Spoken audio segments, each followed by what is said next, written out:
Have you found yourself confused by an avoidant partner who seemed to pull away when you were trying to be most caring? These are the moments that make no sense in relationships with avoidance. You text them throughout the day because you're thinking about them. You offer advice when they share problems because you want to help. You plan special surprises because you want to make them happy. You remember details about their life because you care about their experiences. You want to spend time together because you enjoy their company. All of these behaviors are caring. They're what most relationship advice tells you to do. They're how you've successfully shown love in other relationships. They're genuine expressions of affection and interest that would make most partners feel valued and appreciated. But with avoidance, something twisted happens. The more thoughtful you become, the more distant they get. The more you try to support them, the more they pull away. The more interest you show in their life, the more secretive they become.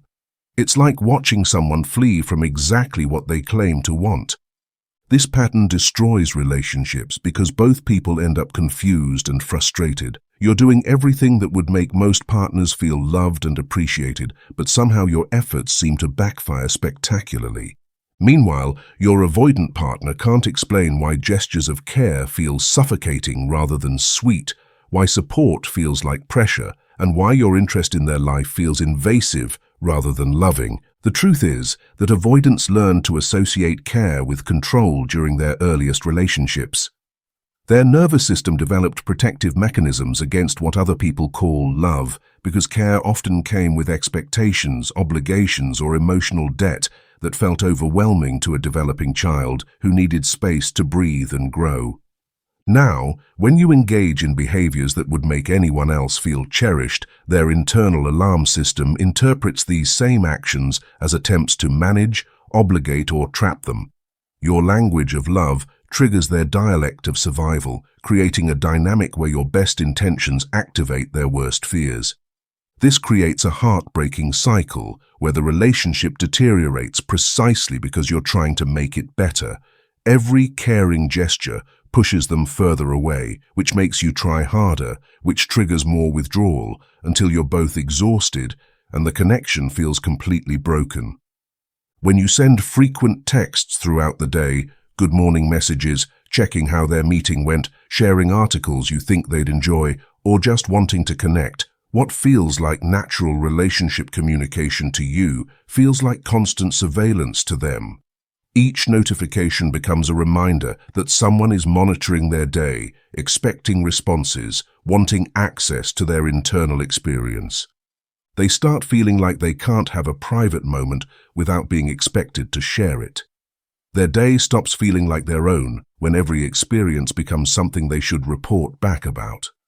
The frequency of contact becomes more important than the quality, and what you mean as connection feels like management to their nervous system. This doesn't happen because they don't care about you. It happens because consistent contact activates their childhood programming that taught them that availability equals vulnerability, and vulnerability leads to people taking more than they're comfortable giving. When you offer advice about their problems or jump in with solutions when they share difficulties, you're responding with care and wanting to help someone you love. But their attachment system interprets problem-solving assistance as evidence that you think they're incapable of handling their own life. Avoidants need to feel competent and self-sufficient to maintain their sense of safety in relationships. When you provide solutions they didn't ask for, it triggers shame about not being able to manage their own challenges and fear that you'll start expecting them to take your advice or follow your suggestions. What feels like support to you feels like criticism and control to them. Your willingness to help becomes pressure to accept help they don't want. Your concern about their struggles becomes evidence that you see them as broken or inadequate. They'd rather struggle alone than feel indebted to someone else's solutions, not because they don't appreciate your caring, but because receiving help creates emotional obligations that feel threatening to their sense of independence. When you remember details about their life, ask about situations they've mentioned, or follow up on things they've shared with you, you're showing that you listen and care about their experiences. But this same attentiveness can feel like being studied or monitored. Avoidants often share information carefully and selectively. When you remember everything and reference it later, it can trigger anxiety about how much they've revealed and whether they've given you too much access to their inner world. Your good memory becomes evidence of how closely you're paying attention, which can feel invasive rather than caring. They might start sharing less, not because they don't trust you, but because they need to feel like they have control over how much of themselves they reveal and when. Your attentiveness, while well-intentioned, can make them feel exposed and vulnerable in ways that activate their need to create more emotional distance. The follow-up questions that show you care about their experiences can start feeling like interrogation rather than interest. They begin to experience your curiosity as pressure to be more open than feels comfortable, leading them to become more guarded precisely when you're trying to show how much you care. When you plan surprises, organize special experiences, or do thoughtful things without being asked, you're expressing love through actions and wanting to create positive moments together. But surprises require them to respond with enthusiasm and gratitude on demand, which can feel like emotional performance rather than genuine appreciation. Avoidants need to feel like they have choice and control over their experiences. When you plan things without consulting them, even with the best intentions, it can trigger feelings of being managed or having their autonomy overridden. The surprise becomes about your desire to do something nice rather than about what they actually want or need. They might appreciate the thought but resent the expectation to be grateful and excited about something they didn't choose. The more elaborate or thoughtful the surprise, the more obligated they feel to respond appropriately, which turns what should be a gift into a performance requirement. This doesn't mean they don't want good things to happen or that they can't enjoy positive experiences. It means they need to feel like participants in planning their life rather than recipients of someone else's vision of what would make them happy.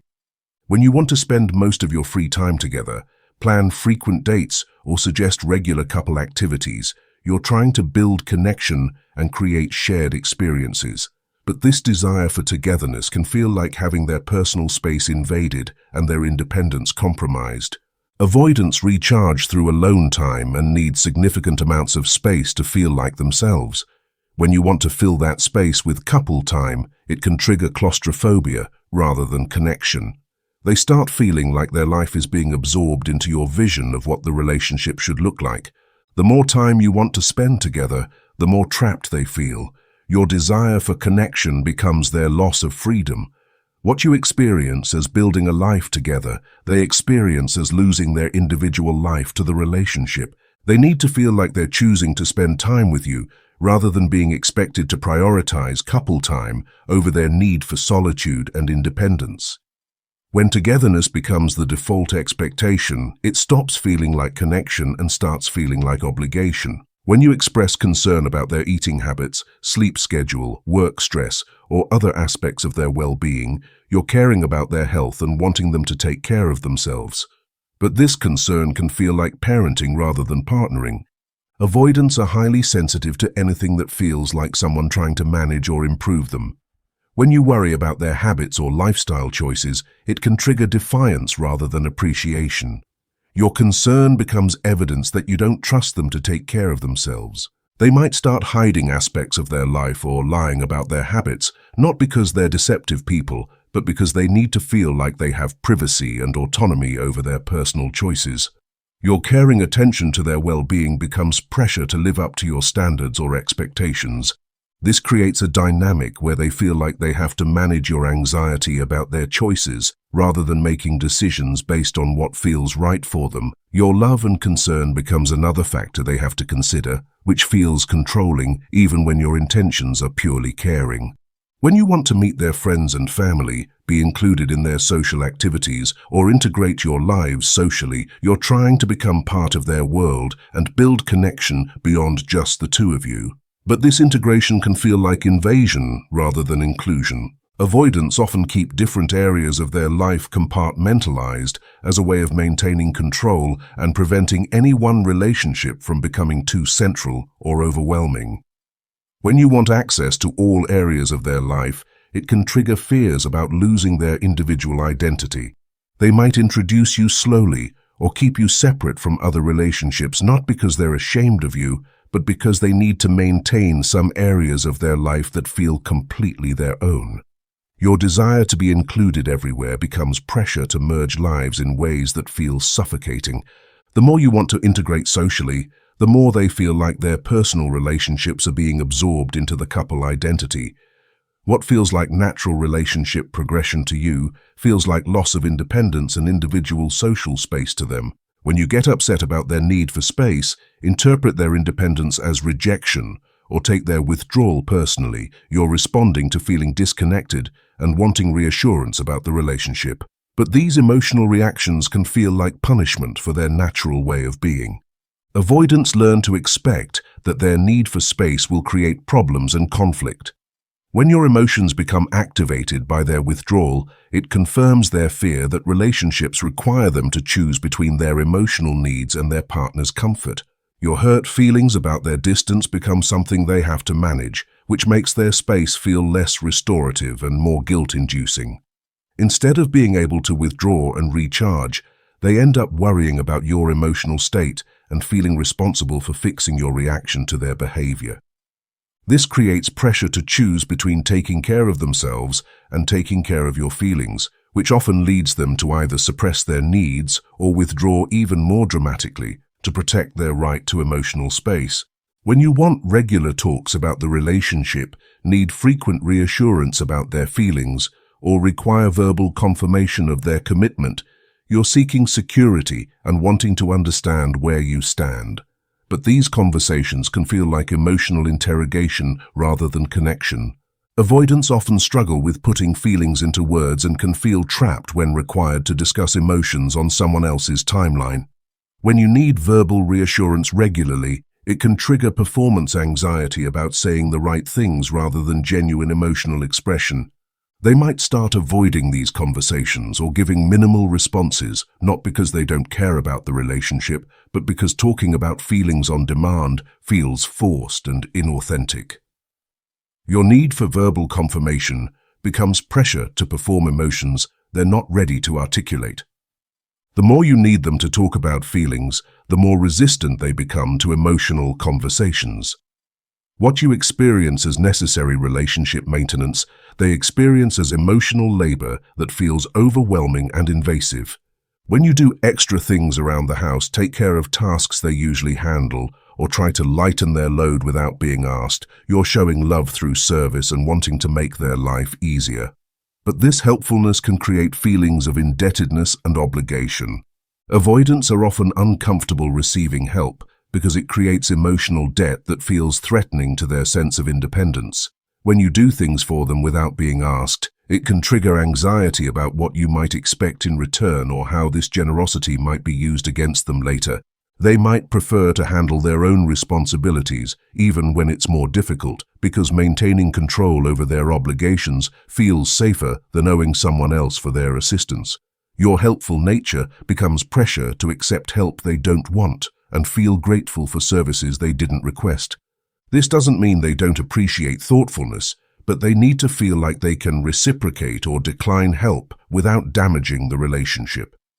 When helpfulness becomes one-sided, it creates power imbalances that trigger their fears about losing autonomy in the relationship. The most damaging realization comes when you understand that these caring behaviors create a psychological prison for avoidance. Every gesture of love becomes evidence that relationships require them to sacrifice their autonomy for someone else's emotional needs. Every act of care becomes proof that love comes with expectations and obligations that feel overwhelming. This is the climax of why loving an avoidant feels so impossible. You're trying to love them in ways that make sense to you, but those same ways of loving feel like control and pressure to their nervous system. The harder you try to show care, the more trapped they feel. The more trapped they feel, the more they withdraw. The more they withdraw, the harder you try to show care. Neither of you is wrong, but you're speaking completely different emotional languages. Your care activates their survival instincts rather than their appreciation. Their withdrawal activates your insecurity rather than their need for space. You're both trying to get your needs met in ways that directly threaten the other person's emotional safety. This dynamic explains why so many relationships with avoidance feel like they're destined to fail. You're both good people trying to love each other, but your natural ways of expressing and receiving love are fundamentally incompatible. Every effort to fix the relationship makes it worse because the very act of trying feels controlling to someone whose nervous system equates care with obligation. The consequences of this pattern extend beyond just the relationship conflicts. When your caring consistently triggers withdrawal, you start questioning your own instincts about how to love someone. You begin to doubt whether you're too much, too needy, or asking for things that are unreasonable in relationships.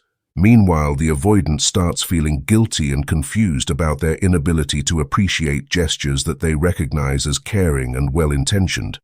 They know you're trying to be good to them, but they can't stop feeling suffocated by the very behaviors that should make them feel loved. Both people end up feeling like failures at love.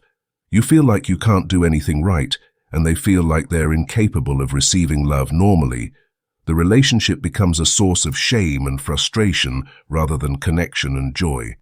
This is how caring people end up in relationships where they feel constantly rejected, and how avoidant people end up feeling constantly pressured. Nobody is getting what they need, and everyone is trying harder with approaches that make the problem worse. Learning to love an avoidant requires completely reimagining how care gets expressed and received.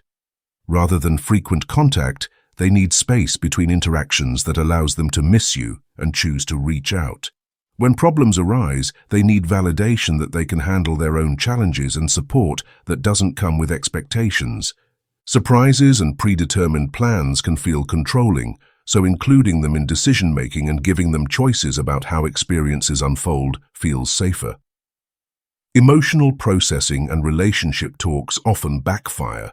They respond better to care expressed through actions and respect for their emotional privacy. The desire for integration and togetherness can feel suffocating. They thrive in relationships that enhance their independence rather than threatening it. One-sided helpfulness creates obligation and debt, while equal partnership that feels voluntary allows them to engage without resentment. This doesn't mean accepting poor treatment or suppressing your own needs for connection and care. It means learning to express care in ways that feel safe, rather than controlling to someone whose nervous system processes love differently than yours does. The goal is finding ways to show you care that don't trigger their fears about losing autonomy, while also ensuring that your own needs for connection and appreciation are met in ways that feel authentic and sustainable for both of you. Recognizing these patterns isn't about becoming someone you're not, or suppressing your natural instincts to care for people you love. It's about understanding that caring has different languages, and the language you speak fluently might be foreign or threatening to someone who learned to survive by maintaining emotional distance. The most successful relationships with avoidance often involve people who naturally express care through respect for independence rather than through emotional intensity. These partners might show love by giving space when needed, by treating their avoidant partner as capable and competent, and by expressing care through actions that enhance rather than threaten autonomy. This doesn't mean becoming cold or indifferent. It means learning to care in ways that feel safe to someone whose nervous system learned to associate emotional closeness with potential danger. Your love doesn't have to feel overwhelming to be meaningful. Your care doesn't have to feel controlling to be genuine. Sometimes the most caring thing you can do for an avoidant is to love them without trying to change how they receive that love. This requires a level of emotional security and confidence that many people struggle to maintain, especially when their own attachment needs aren't being met in traditional ways. If you find yourself constantly adjusting your natural expressions of care to avoid triggering your partner's withdrawal, it's worth examining whether this relationship dynamic is sustainable for your own emotional well-being. Learning to accommodate someone's attachment style is healthy. Losing yourself in the process of trying not to trigger their fears is not. The difference between healthy accommodation and unhealthy self-suppression often comes down to whether you're making conscious choices about how to express care, or whether you're constantly walking on eggshells and censoring your natural responses out of fear of causing withdrawal. Some people discover that they actually prefer relationships with less emotional intensity and more independence. Others realize that they need more verbal affirmation and emotional processing than avoidant partners can typically provide. Both discoveries are valuable because they help you make relationship choices based on actual compatibility rather than hope for change.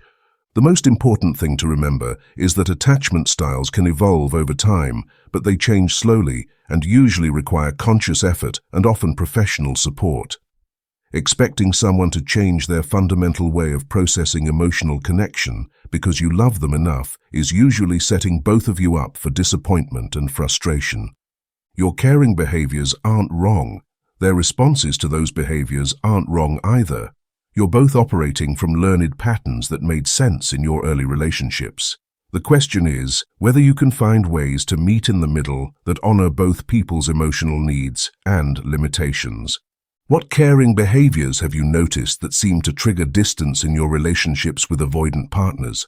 Share in the comments which of these patterns felt familiar and how you've learned to adjust your approach. If this helped you understand why your caring gestures might backfire with avoidant partners, like this video and subscribe for more insights about navigating different attachment styles in relationships. Thanks for watching.